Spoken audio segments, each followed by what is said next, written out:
الحمدللہ رب العالمین والصلاة والسلام علی سید الانبیاء والمرسلین اعوذ باللہ من الشیطان الرجیم بسم اللہ الرحمن الرحیم۔ آیہ کریمہ 33 کے اندر اللہ تبارک و تعالیٰ کی ذات کریمہ ارشاد فرماتی ہے، قال یا آدم انبئہم باسمائہم فلما انبأہم باسمائہم قال الم اقل لکم انی اعلم غیب السماوات والارض وَأَعْلَمُ مَا تُبْدُونَ وَمَا كُنْتُمْ تَكْتُمُونَ۔ ارشاد فرمایا، اللہ نے فرمایا اے آدم انہیں ان اشیاء کے ناموں سے آگاہ کرو۔ پس آدم علیہ السلام نے انہیں ان اشیاء کے ناموں سے آگاہ کیا تو فرمایا، کیا میں نے تم سے نہیں کہا تھا کہ میں آسمانوں اور زمین کی مخفی حقیقتوں کو جانتا ہوں اور وہ بھی جانتا ہوں جو تم ظاہر کرتے ہو اور جو تم چھپاتے ہو۔ اس آیہ کریمہ کے اندر جیسے پچھلی آیہ کریمہ کے اندر اللہ تبارک و تعالیٰ کی ذات کریمہ نے فرشتوں کے سامنے کچھ چیزوں کو رکھا تھا اور ارشاد فرمایا تھا یہ جو چند چیزیں ہیں ان کے نام بتاؤ، تو فرشتوں نے کم علمی کا اظہار کیا تھا۔ اس آیہ کریمہ کے اندر ارشاد فرمایا، قال یا آدم انبئہم باسمائہم، کہ اللہ تبارک و تعالیٰ نے آدم علیہ نبی علیہ السلام سے کہا کہ آدم یہ جو چیزیں جن کے بارے میں فرشتے نہیں بتا سکے تم ہی ان چیزوں کے نام بتا دو۔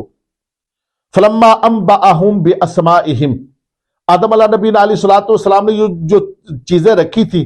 ان کے نام سارے کے سارے نام آدم علیہ نبی علیہ السلام نے بتا دیے، یعنی فرشتوں کو آگاہ کر دیا کہ یہ جو چیزیں ہیں ان چیزوں کے یہ نام ہیں اور میں ان ناموں کو جانتا ہوں اللہ کی عطا سے۔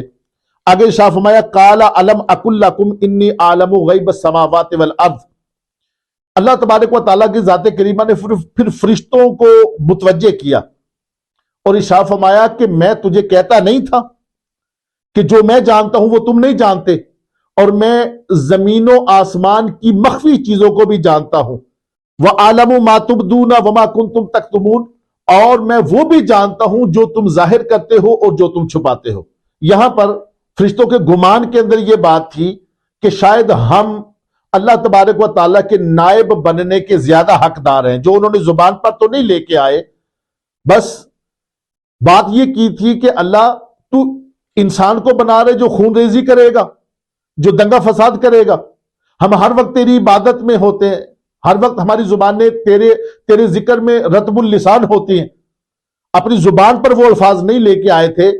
مگر انسان کے نائب ہونے کا انکار کیا تھا۔ یہاں پر اللہ تبارک و تعالیٰ کی ذات کریمہ نے ارشاد فرمایا کہ میں وہ بھی جانتا ہوں جو تم ظاہر کرتے ہو، یعنی تو نے انکار کر دیا تھا، اور وہ بھی جانتا ہوں جو تم مخفی رکھتے ہو، یعنی تمہارے گمان کے اندر یہ تھا کہ تم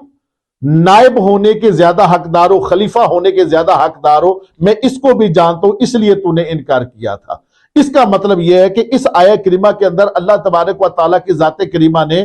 آدم علیہ نبی علیہ السلام کی عظمت کو بھی بیان کیا، اور یہ آیہ کریمہ یہ بھی بیان کرتی ہے کہ انبیاء کرام کا درجہ فرشتوں کے درجے سے بدرجہ بہتر ہے۔